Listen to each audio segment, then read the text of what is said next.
एक गांव में रहते थे पति पत्नी रत्नदीप और श्यामा। इनकी एक प्यारी सी बेटी थी सौम्या। रत्नदीप बहुत मेहनती व्यक्ति था। वह सब्जी मंडी से सब्जी खरीदकर बाजार में बेचता था।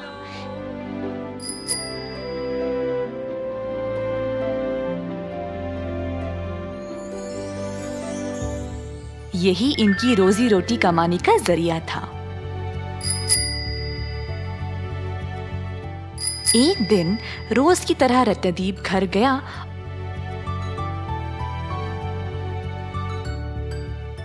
और अपनी पत्नी को कमाई सौंप दिया। श्यामा पैसे गिनते गिनते ख्यालों में डूब गई। अभी के लिए तो ये पैसे हमारे लिए काफी है, पर हम सौम्या को अच्छी स्कूल में कैसे भेजेंगे? अचानक से उसके दिमाग में एक विचार आया। सुनिए जी, इन पैसों से हम जी तो रहे हैं, पर हम सौम्या को अच्छी स्कूल में नहीं भेज पाएंगे। आधी कमाई तो वापस सब्जी खरीदने में ही जाती है। क्यों ना हम खुद की सब्जी उगाए हमारे ही जमीन पर, फिर हम मुनाफा कमा के बच्ची को अच्छे से स्कूल में डाल सकते हैं। हाँ, तुमने सही बोला। लगता है अब यही करना पड़ेगा। ऐसा सोचकर रत्नदीप गया खेत को हल करने के लिए।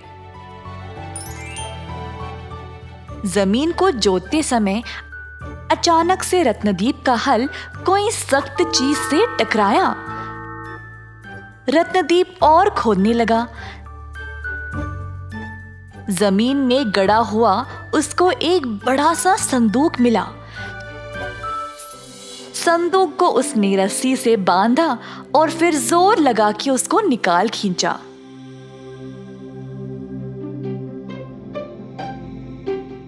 इतना बड़ा संदूक मैंने कभी देखा ही नहीं। अगर मैं इसको अभी ले जाऊंगा तो गांव में सबको पता लग जाएगा। अंधेरा होने तक का इंतजार करता हूँ, फिर ले जाऊंगा।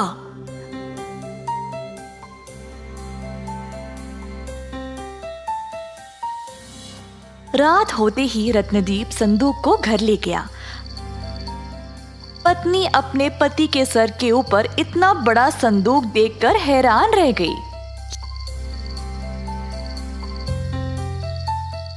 ये बक्सा क्या है? किसका है? सवाल करना बंद करो और जल्दी से दरवाजा पर ताला लगाओ। श्यामा ने तुरंत दरवाजा को बंद किया और संदूक को रत्नदीप के सर से नीचे उतारने में मदद की। ये संदूक आपको मिला किधर? सुबह जब मैं जमीन में खोद रहा था तब मिला। मुझे लगा कि अगर दिन के समय में इसको यहाँ ले आऊं तो सब लोग देख लेंगे ना, इसीलिए मैंने रात होने तक का इंतजार किया। पर अंदर है क्या? मुझे खुद नहीं पता, मैंने अभी खोला नहीं। चलो खोलते हैं। संदूक को खोलते ही दोनों अंदर भरा पड़ा कीमती रत्न और सोना देखकर आश्चर्यचकित रह गए। हाय, ये तो इतना सारा सोना है। अरे हाँ, हम बहुत भाग्यशाली हैं कि हमको ये खजाना मिल गया। वाह, अब तो इतनी मजदूरी करने की जरूरत नहीं। हम इन गहनों को बेचकर आराम से जी सकते हैं और सौम्या को तो सबसे बढ़िया स्कूल में भेज सकते हैं। ऐसा कहकर दोनों सोने चले गए।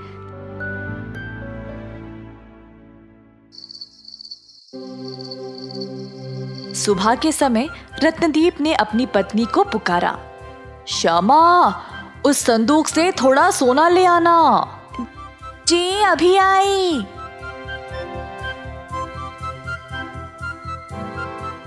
पर जब श्यामा ने संदूक खोला तो अंदर खाली था। सारा सोना गायब। श्यामा ने तुरंत अपने पति को पुकारा। क्या हुआ श्यामा, इतना क्यों चिल्ला रही हो?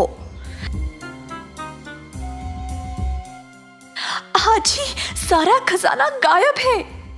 रत्नदीप ये सुनकर हैरान खड़ा रह गया। हम तो यहीं पर थे, तो ये खुद गायब कैसे हो गया? मुझे भी नहीं पता जी। रुकिए, सोमिया, सोमिया।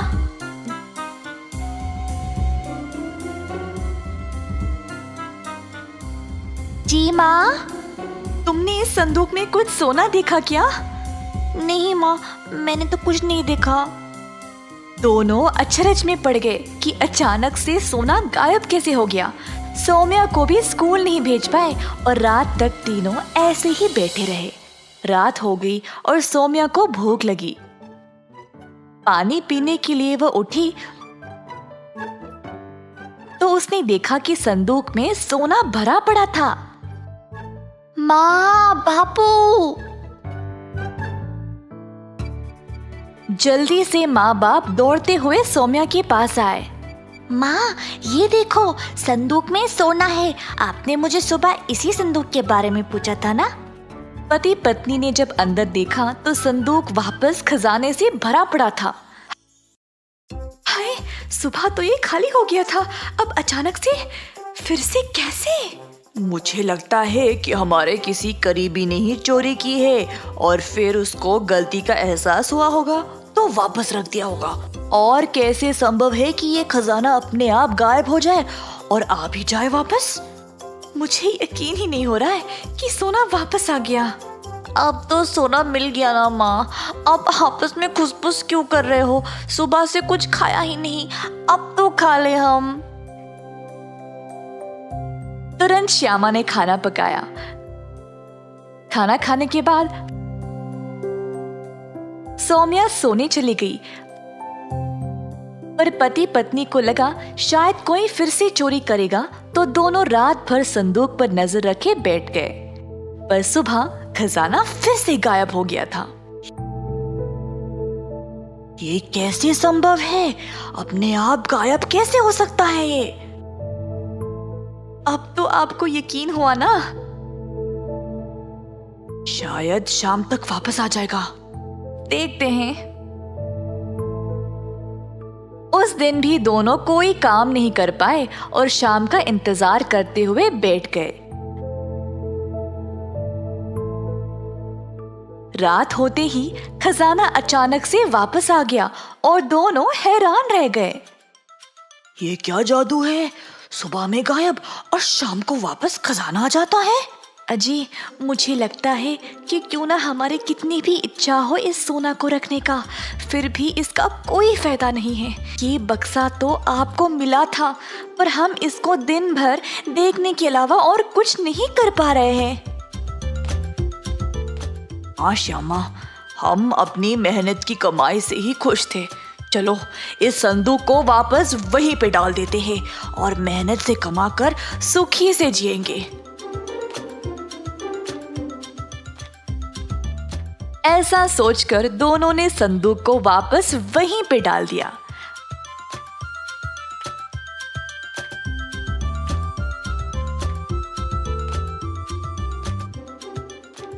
अपनी योजना के अनुसार उन्होंने अपने जमीन में ही सब्जी उगाना शुरू किया।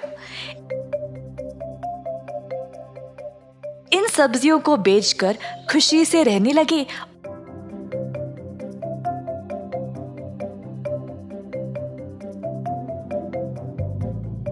और अपनी बेटी को भी अच्छी शिक्षा दे पाए।